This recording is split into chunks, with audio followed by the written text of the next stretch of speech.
Are you sick of your child lying? Well, this is how to make it stop. I'm Nicolene Peck. I'm a parenting expert. I'm also a recovered liar. Yep, I had a habit to lying. So I know what I'm talking about on this. I've worked with troubled teens and families for years. Lying's a common problem that people have. And in this video, we're going to tackle it.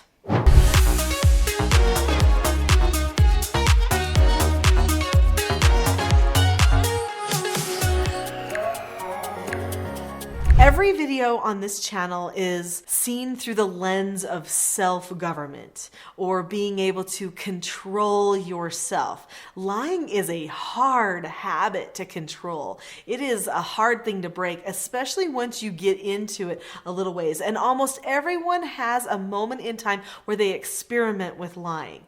And then they usually break the habit, but there are some people that get trapped in the habit and they can't get out. There are multiple reasons why lying happens, and we could spend time talking about those, but in this video we want to help you conquer the lying at your house. So I am going to share a story with you along the way about a family who's been working with their child on conquering lying, and then I'm going to share with you 5 things that you can do to stop the lying at your house. First, be patient. This is a hard habit to break.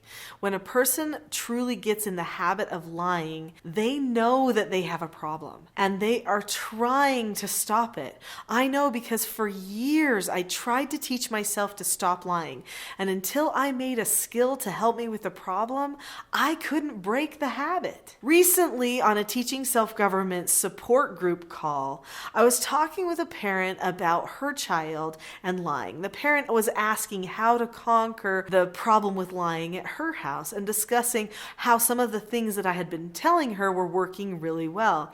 Well, she said, you know what I found is that my daughter knows when she's lying. She doesn't want to lie, but for some reason she just keeps doing it. She does feel bad about it after, and I've noticed that as we're working on conquering this problem, that I just need to be patient with her, and I need to recognize that it's going to take time for her to fully master this. And I said, oh yes, patience. Please have patience. Because even when I resolved not to lie anymore and made myself a skill set for how to control the impulse to lie, I still wasn't perfect. I had been lying for years. And by the way, I made this skill set for myself when I was 14 years old. There's other videos on this channel that talk about that experience that I had when I was 14 and why I made the shift.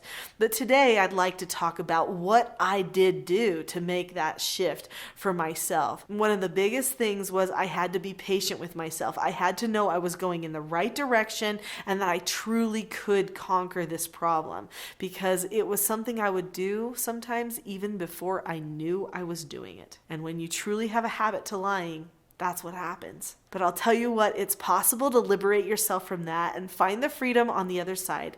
And it's possible for you to help your child have that change of heart too. But alas, that is what is required, a change of heart. They have to want it. So if you're going to help a child choose not to lie, you've got to make sure you touch that place in their heart that gives them hope to conquer it, instead of just fear and intimidation, because that doesn't do as well as the hope will, because they know they have a problem. Next, after you've decided that you're going to be patient with yourself and that this can be conquered, then you have to recognize the moment when you are going to lie, and you have to be able to stop yourself. So you have to stop yourself and analyze. Ask yourself questions like, is this the truth? What exactly is the truth? What are the exact words that I need to say to make sure that I'm telling the truth? It's the stop part that's hard. So when I was 14 years old, I told myself that if I could stop myself before I ever opened my mouth, and that was the best chance I had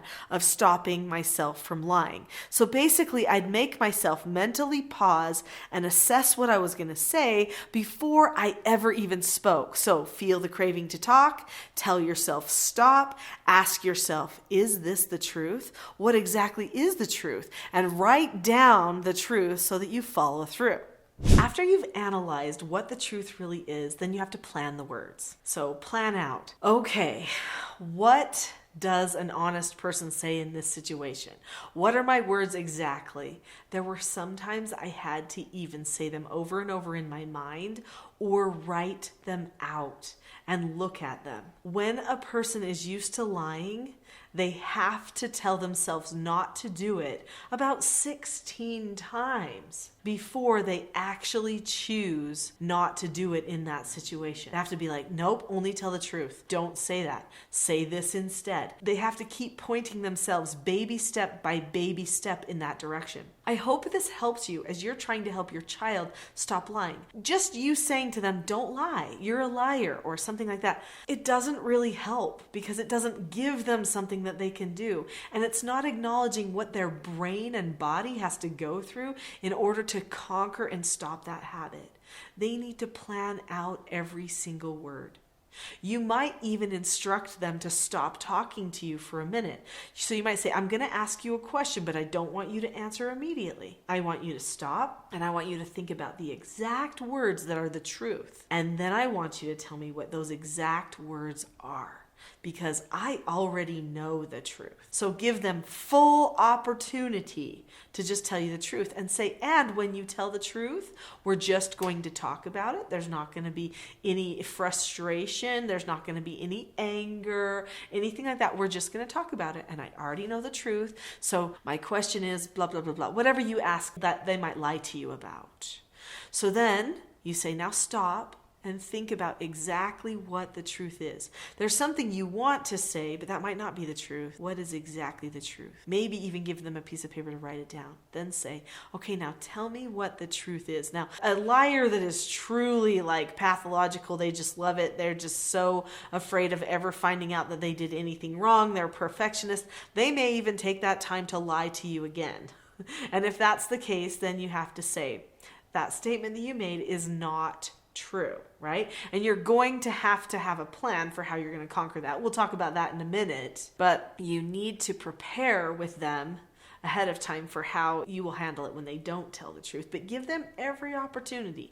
Don't lose hope that they can actually accomplish it, and cue them, prompt them to take that minute to plan out what the truth really is. So planning ahead, that's huge. There are so many different kinds of lies out there, and I know that you're dealing with different lies at your house. I would love to hear in the comments, what kind of lies are you hearing at your house? Do you feel like they're unique, maybe even kind of funny sometimes? Put them in the comments below and let me see what type of lying situation that you're actually dealing with. I would love to hear from you. After you help your child plan exactly what they will say and analyze what it is that's going on and what they need to be saying, then they can report that they did it. Now, this is important because the human brain learns to problem solve by factoring in cause and effect.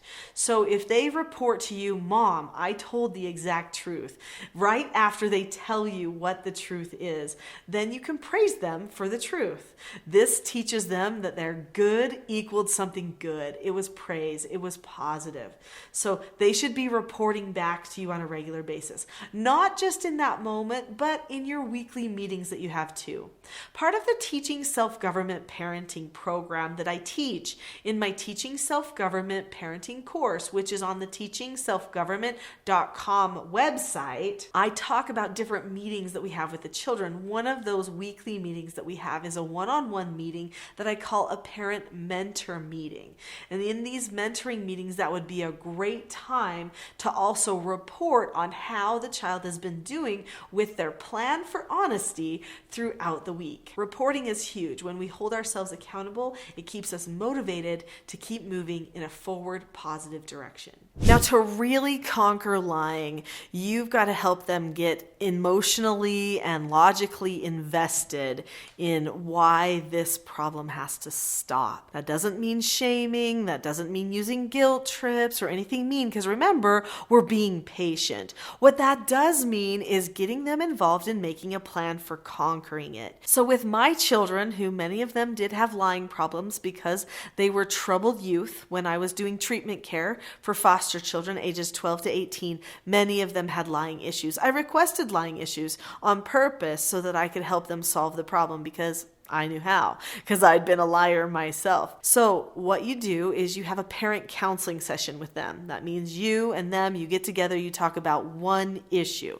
The one issue is the honesty issue. That's what we call it, honesty issue. We don't keep pointing liar, liar, liar, stuff like that. We just say, let's talk about our honesty issues and how we're improving on our honesty or what we want to be doing to improve our honesty. We describe the situation that we notice, and then we say, or I say to my child, what type of positive consequence or negative consequence do you think would help motivate you to conquer the lying problem and to improve in your honesty? And then I let them think about it. What would help me? And they'll say something like, well, if I had to do 30 minutes of work every time I told a lie, I wouldn't do it anymore. That's what my son decided one time, and it actually ended up becoming a family rule for the Peck family. If anyone lies or does anything dishonest, we do 30 minutes of work. Well, after 2 times of earning 30 minutes of work, he chose to conquer that lying habit and didn't do it anymore. Now, this was when he was about 8 years old, which is a common time to experiment with dishonesty and lying. But as he got older, he then started telling a couple of lies again to get out of stuff, and we just reverted right back to that same rule, and we did a correction. He earned his 30 minutes, and he went, yeah, that's true. I'm not going to lie. Why did I do that? Because sometimes they experiment with lying a little later, too, when they get into their teen years, and they want to get mom or dad off their back or something like that. Anyway, so making a plan with them, get them invested, and then follow through. All of this talk about lying is actually talking about controlling yourself or self-government. If this has been interesting to you, you're probably going to want to learn more about what self-government is and how you can have self-government for yourself and for your children and for your family. Self-government is changing the world. So what is self-government? I've got a video about that. In fact, I recommend watching the video, What is Self-Government Next, so that you can get help improving yourself and your family and your relationships and the world.